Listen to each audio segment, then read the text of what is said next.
Now we're recording.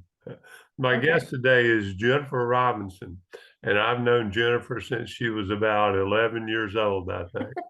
And It feels like that. yeah, it does. And Jennifer, tell us a little bit about you and what you're doing now. So I'm a Hardaway High School graduate. I'm Muskogee County, born and bred.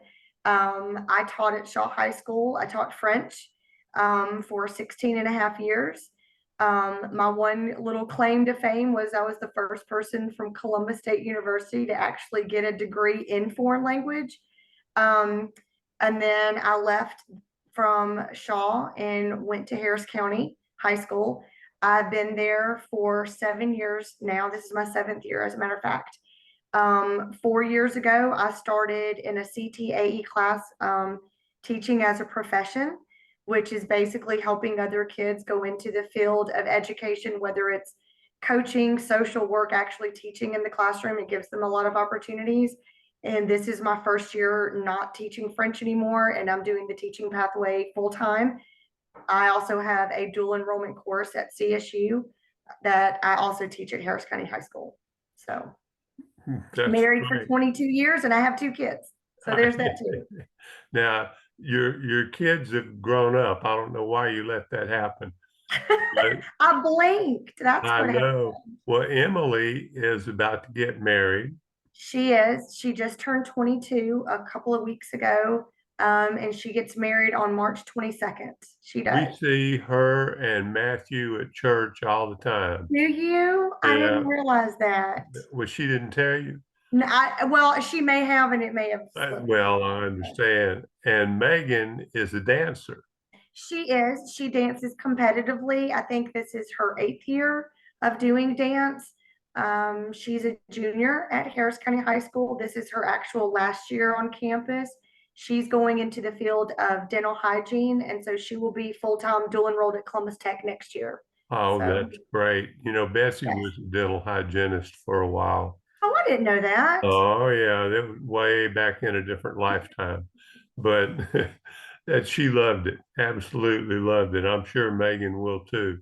Now, um, your your teacher that made you decide to become a teacher, who was that? Is it possible to have more than one? Sure it is. Maybe. I think I always knew I wanted to be a teacher. I don't remember a time in my life where I wanted to do anything differently. I had a sixth grade teacher, Mrs. Mull. She was just lovely and patient and soft spoken and had the most beautiful penmanship I think I've ever seen. That was definitely an inspiration because we had some knuckleheads in class, I remember, but her demeanor was always very calm and just never got her feathers ruffled. And then Mrs. Mion was my first French teacher at Hardaway. First day freshman year, I learned to count to 13, and I thought that was the coolest thing ever. And that was it for me. I was like, this is what I want to teach. I want to learn everything about French. And I soaked it up, I guess, like a sponge. Last teacher would definitely have been Jackie Conan. She was my professor at CSU. Really pushed me to go study abroad, even though I was really nervous to do so. And it was an experience that completely changed my perception of what education could be, what the world really looked like, and how I fit into it. So I owe a lot of who I am now as a teacher. I would say a lot to her too. Well, you know, you're at the point now where kids sign up for your class not because of the subject you're teaching, but because it's you teaching it. Sometimes, I mean, sometimes I think maybe I'm the magic in the wand, but at the same time, most of the kids I have found are signing up for this class really because they're interested in teaching and they're not really sure if it's something for them or not. So I just try to help them figure it out. You spend some time putting them in different classes sometimes, don't you? Yes, sir. So there are actually 3 levels to the pathway. And in the first level, that's just a basic overview of what teaching has to offer. We do everything from skills and dispositions to talking about the history to effective learning environments and classroom management. It's a lot. We do a lot in code of ethics. We really talk about these things. They get a day of actually just observing a classroom. That's what I put them into. Level 2, they go out 2 days a week for an entire semester. I assign them a teacher either by grade level or subject, depending on how that works. It's pre-K through 6th grade. Don't go any higher than that. They are lesson planning. They are actually implementing the stuff that they're learning in class with their students. We do all kinds of things. And then in level 3 is the actual student teaching. Those kids are out 3 days a week. They do lesson planning and they are much more hands-on in their classroom than even level 2 is. So that's what we do. That's great. I know you don't mention anything about engagement to them. Engagement is a word I use a lot. I really try to stay away from that nasty word of rigor. I really try to stay away from that word Good for because it gets you. overused. But they do understand what it means. Well, great. And do they have to exhibit their lesson plans to you? Yes, sir. So what I do is I actually grade the written lesson plan, and if they have any concerns, I sit down with them, help them reword because they're just now, I mean, these are sophomores and juniors, and they're trying to figure out really what a learning target is and how we write essential questions. And even though, okay, so from a practical standpoint, I know scripting your lesson is not the most practical and it's not really something we're required to do, but they don't have the experience or the skill set to get in front of that classroom and wing it like most of us have already been doing this to. So I make them sit down and really walk through those steps. All right, so what am I going to do? What does this look like? What questions will I ask to get them engaged in what I'm doing? And I walk them through that scripting process, even though we all know that's probably not the most realistic aspect. But they need the practice. Baby steps. Well, yes, their cooperating teacher that I put them with, their job is to actually score them on the delivery, the presentation, and the developmentally appropriateness of the lesson. I can't judge that. I can judge what it looks like. And from the outside looking in, like an actual evaluator, do I understand exactly what you're telling me? But the actual delivery and how it applies to that age group, I leave that to their lead teachers to do. And between those two things, they get a culminating score for that actual lesson plan. You know, one of the most impressive things I ever saw was in your class. One day I went in to observe, and after about 10 minutes, you stopped and looked at your students and said, "This isn't really working like I thought it would, is it?" And they all said no. And you said, "Okay, No. we'll start all over." and And well, that's one thing. I just had to own some mistakes. That sometimes midstream, the best laid plans just don't quite work. And I'm very honest with my teaching students about that. You have to own the fact that you're human. Some days it works and some days it doesn't, and you just roll with it. I actually got observed this today, and I tried a lesson I used to do with my French students. It's a competitive game. They play with a partner, and I emailed my evaluator and I said, "Hey, I've got this idea. Let me help you help me. Let's put myself and you out of the misery of doing this evaluation and come check this out. I don't know how this is going to go, but we're going to try." And it worked. So I got lucky today, but it did. But it was a vocab review, and some of it was new, some of it was old, but they did really well. But I still do that with my kids. If you want to know the truth, I was actually doing something the other week talking about purpose of schools, and I realized the way I was explaining this was just terrible. And I turned around and I looked at them. I said, "Y'all aren't getting this, are you?" And they were like, "We don't know what you're talking about." It's okay. Let's rewind the tape and let's try a different approach. Someday I still do it. So you just have to Well, do more. see, that just tells you that the trust you've established with those kids is pretty amazing in itself. That Well, they're going thank to you. tell you honestly what they think, Yeah. even if it's not what you want to hear. Well, I would rather them tell me the truth than to let me go on and look foolish. So That's exactly right. Now, how do you determine whether or not you've been successful with class or with a lesson or with students? Um, I mean, obviously, I know we can go the old traditional route of looking at test scores. I mean, obviously, we have to analyze the data. Like, I can't get away from looking at that. My general rule of thumb is if I have the kids score at least 75 or higher on whatever that final thing is, whether it's the project, the test, then I feel pretty comfortable about what they're doing. It also shows up in the actual lesson plans, particularly when it comes to the differentiated instruction and classroom management. Are you really getting what I'm trying to explain to you? So when all my years of teaching French, as much as I loved it, but one thing I never got to see was them actually put into practice all of the things, right, that I'm actually showing them. Yeah, we did some cool dialogues and this, that, and the other, but I never really saw it in real world play. This is different. So I'm seeing these things that we're really talking about, and these are tough concepts. And to see them actually put it into practice, and I'm sitting back and I'm just watching, and it's like, holy moly, like y'all make me look really smart. Like you're doing these things. So I think it's how I see them apply what they're learning is doing it for me. That for me is more than any multiple choice test or any kind of essay. Them actually, it's the production and the application for me makes me feel like okay, like maybe I do know what I'm talking about, even though most of the time I feel like I don't. I saw my grandson Justin's video he did, the cooking video he did for you. I was I didn't know whether to be appalled or impressed, but they love doing those things. And speaking of Justin, he did the sweetest thing, and I told myself I'm gonna have to make sure to tell Dr. Arnold this. I got to my classroom yesterday morning, and him and another student who both were just, they were wide open when I had them in class, although I loved them dearly. They had found a red carnation and they put it on my door with a little note, "We love you," and signed their names to it. And I think "Have a good day" or something. And I thought, you two are just the, so he's very sweet that way, charming and very sweet to do that. So that's I great. appreciate it.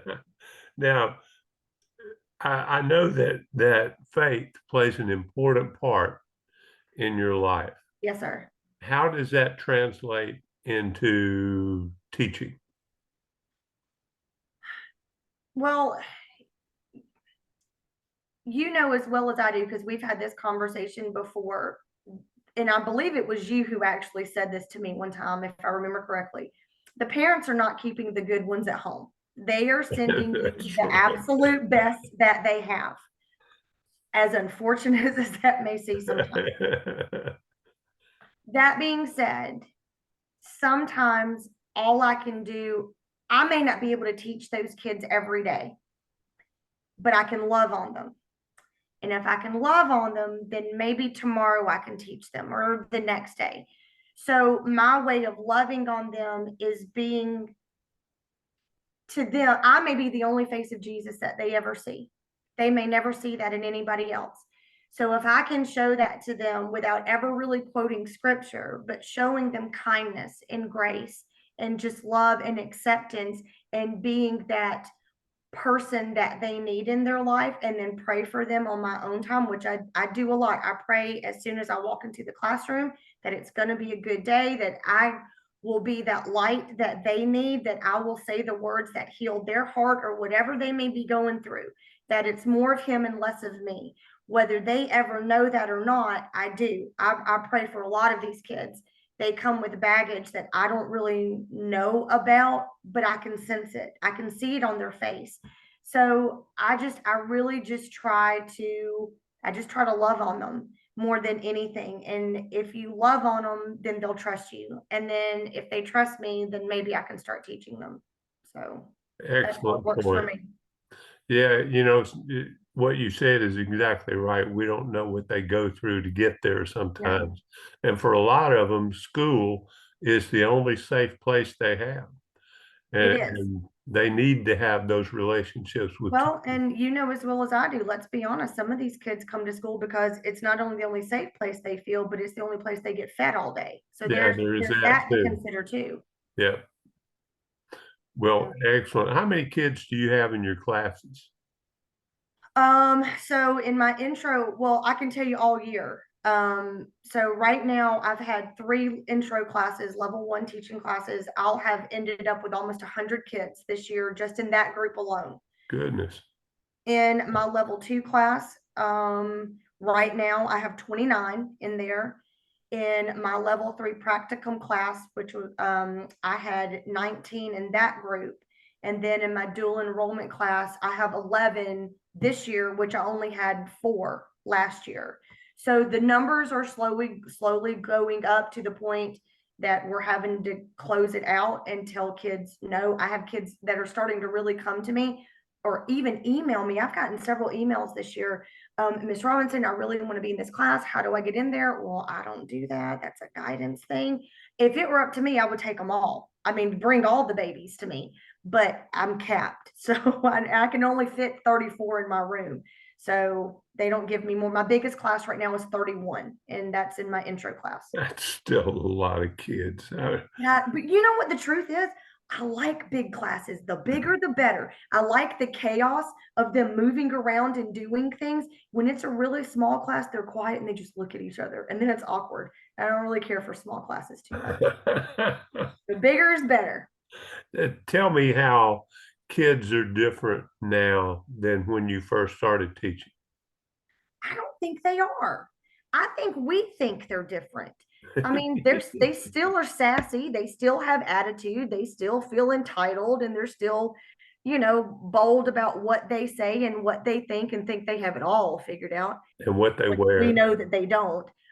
I think the only real difference is technology. Social media has completely changed their perception of what real social skills are, what's okay and what's not okay, what should be kept private and what's not, and what you're allowed to know about and judge me on. I think that's a really big difference for them. The only other difference I could say, there is a greater sense of entitlement in the sense that I'm entitled to how I feel, and I can say how I feel, and you're entitled to how you feel, but it just can't disagree with me because then we have a problem. There's this weirdness around that I don't. I guess it's a generational gap. I'm not sure, but it doesn't make sense to me. Well, it might not be just kids. It might be It's adults. a cultural thing, I Yeah. think. But social media, I think, has definitely emboldened them to say what they want, when they want, however they want. But the problem is they don't have healthy conflict resolution skills. They don't know how to do that because they hide behind that screen and then just vomit all over it, as opposed to actually saying, hey, can we sit down and talk about this? They have terrible social skills when it comes to that, for the most part. Not all of them, but most of them do. I've seen many adults with the same thing. You know, my mother told me once, don't say everything that comes to your mind. And it's Well, just like, don't send every email that you think you want to right at that moment. and I will tell you this one thing that Bo and I have said this to the girls throughout their life, and I tell my students the same thing. I'm like, listen, you have 2 ears and 1 mouth. You need to listen twice as much as you speak. That's great. So just That's still true. it Well, is true. it sounds like you are doing about everything you can to encourage more kids to get into teaching. Yes, sir. Is that more difficult than it used to be?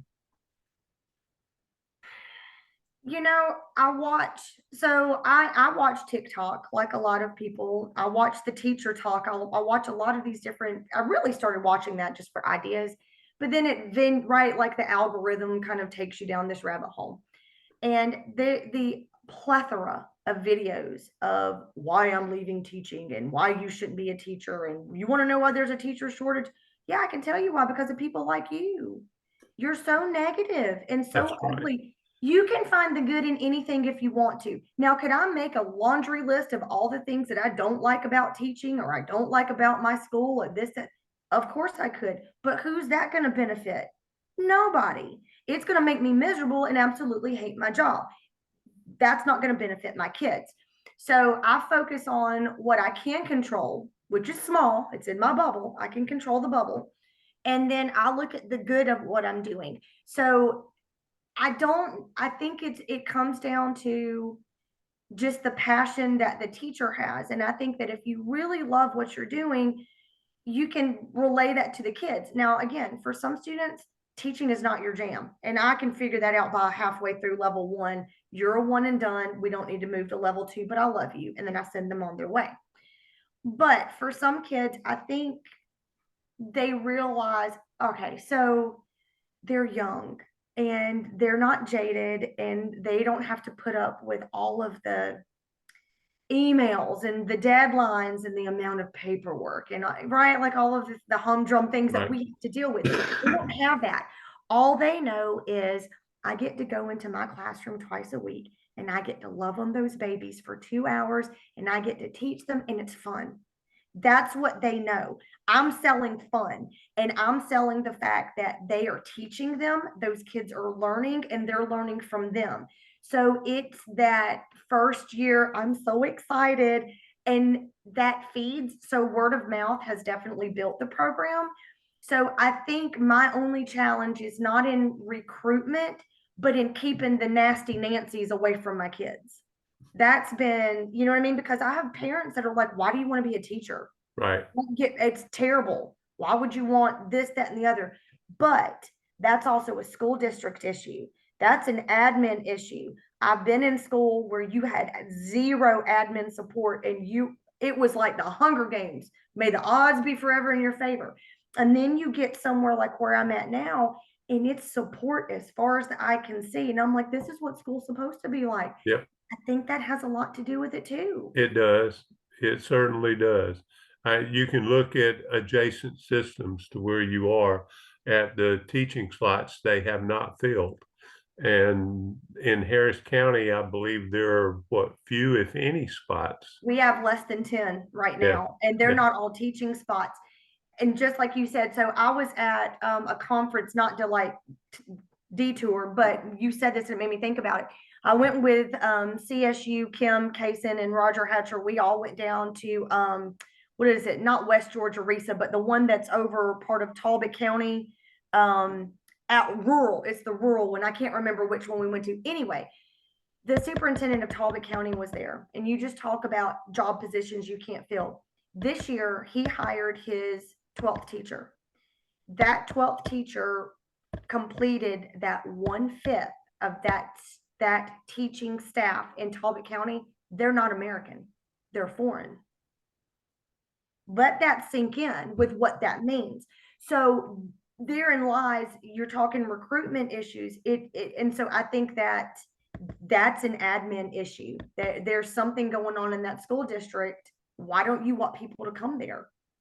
So I agree with you. It's very much support Well, is everything. I've always had a theory that you can judge the health of a school by the number of substitutes that volunteer to come in there. This is very, very true. This is absolutely true. Of course, that was back when they allowed subs to choose the schools they would and would not go to. I'm not sure they still do that or not. I can't speak for Muskogee County. I know at Harris County, we have a group of subs that we all rotate through because we trust them and they're good Yeah. with our kids. So Yeah. Now you are teaching professional development to teachers, correct? yeah. Which And has who- been a very wild ride. I'll bet. Yeah. Now, is that through CSU? No, not directly. All right, so I do go with the CSU team when they do some of their grow your own presentations. I've done a couple of those before.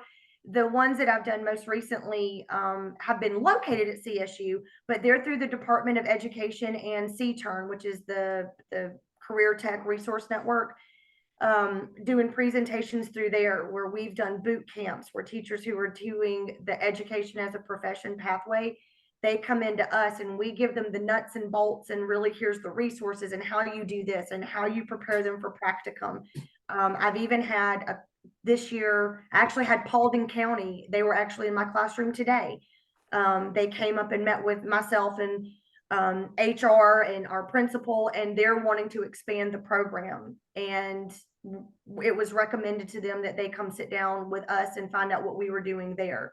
So, but I've done several workshops now, even to the point that the resources that the teachers use, with another teacher, we've built that network.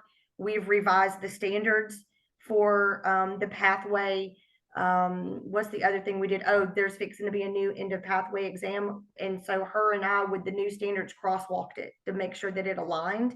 So it has been a very interesting, if you would have told me when I first started teaching, or even a few years ago, that I would be doing stuff like for the DOE, I would have laughed. Like, do they know who I am? Like, I'm not qualified to do this. But right place, right time. I just feel like, really and truly talking, going back to the faith thing, God allowed me to teach French all those years and be at Shaw all of the years through all of the highs and all of the lows and everything in between. So when I got to this position that I'm doing right now, I can sit there and tell them, I know what it's like to have great classrooms. I know what it's like to have challenging classrooms, good admin, bad admin. All of those experiences have allowed me to actually share some things with them about the realities of teaching, and then open up other pathways that I would have never been given. So it's been Well, interesting. I think one of the reasons that there is a renewed focus on CTAE is that the state superintendent, Richard Woods, came from CTAE, Yes, he did. and he understands how important that is.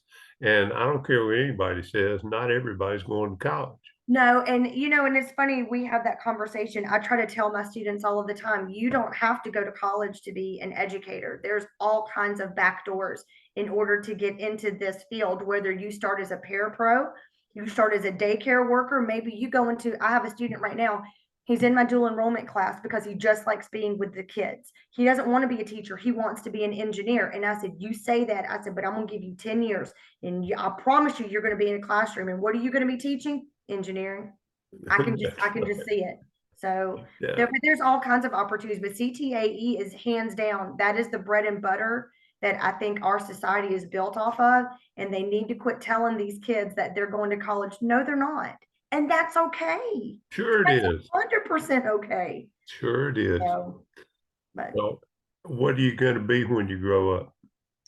um somewhere on a beach. Really and truly, I don't know. I don't know really what I want to do. I want to see myself, um, I want to see myself finishing teaching. I don't see myself going over 30 years. I can tell you that. I don't see that part. I just want to be able to sit back and look over my life and what I've done and say, I did a good job. Um, I don't know what the next chapter will be. Maybe grandma in a Of few course years. it will. Of Maybe course that will it be the will. next thing. Well, anybody that has been a dance mom gets to be a grandmother later on. Absolutely. That's your So, payment for going through that. That's what we got, and we paid for it by going through baseball and all that sort of stuff. You know, the oh gosh, yes. and Betsy mentioned the other day that one thing that we don't miss are February ball games at the baseball Yeah. field. I can see that. I can 100% see that. But I mean, as far as, I don't know.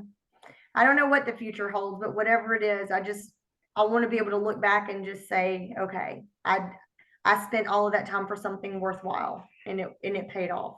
That's exactly right. And you'll have kids for years and years and years that'll contact you on whatever the social media of the future Right. will be and remind you of this in your class and that in your class and Yeah. how much they loved it. It's a great feeling.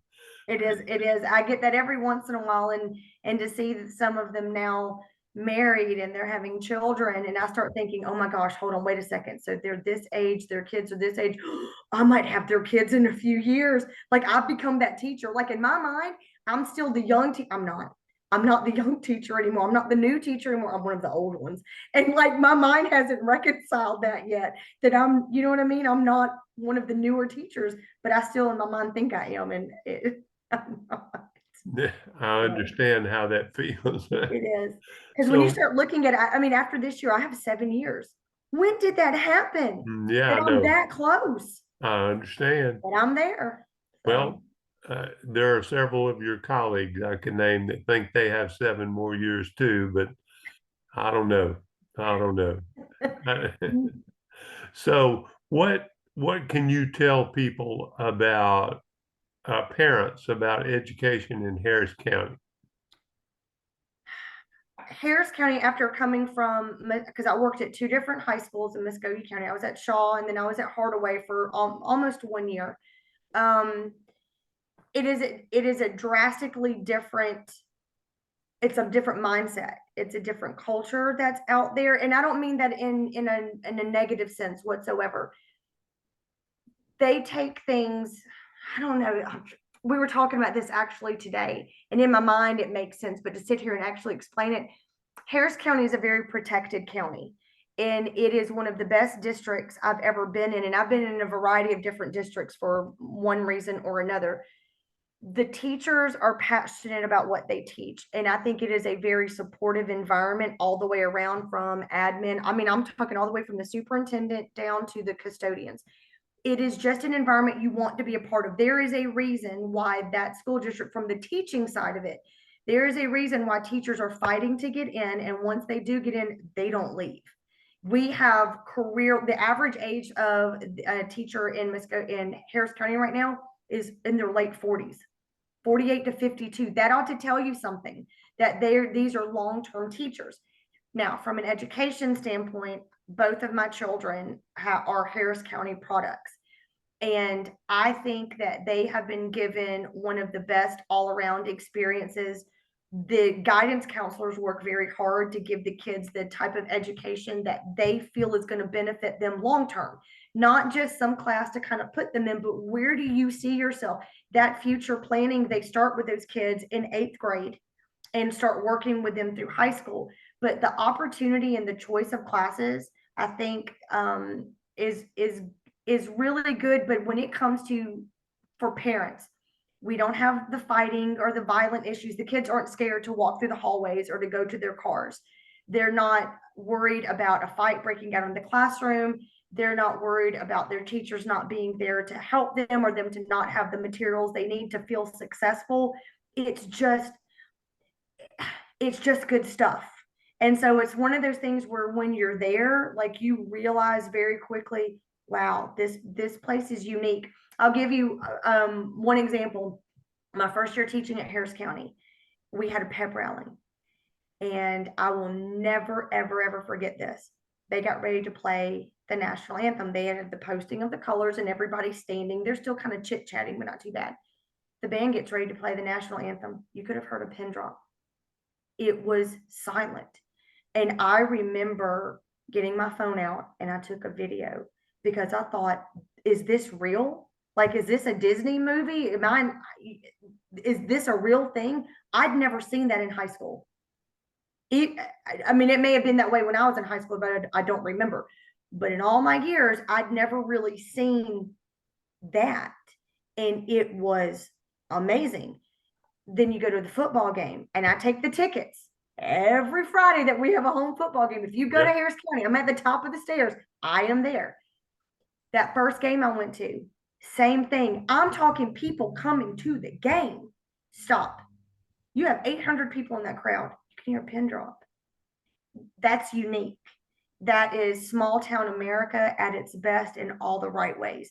Because even though you want industry to help grow your county, you want to prevent it to a degree to protect what you have. So if you want your kids to be in a school environment where they're going to feel safe and thrive, Harris County is it. It's definitely one of the best places I think I've ever been. I've noticed a personal relationship where personalized education is possible because of the respect the students and teachers have. Yes. Mutual admiration is almost what it comes It is. down to. I think Harris County, at least on the high school level, for sure. The only other schools I go to are Mulberry and Creekside for my observations. So I have blips on the screen of time that I'm really there. But from the perspective of Harris County, these teachers have perfected the art of being friendly without being your friend. And that type of cultivating relationships is priceless, and it will pay off huge dividends for the kids and the teachers. So Well, Jennifer, I appreciate your time today. you're very I, welcome. I do want you to remind your new superintendent the next time you see him that one of his former students is in his second year at Alabama, and the other one is graduating from high school this year, Harris County I High will School do. this year.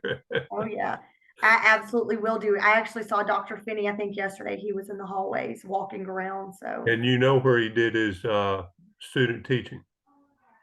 no, I don't know where he did his student teaching. He was with us at Shaw.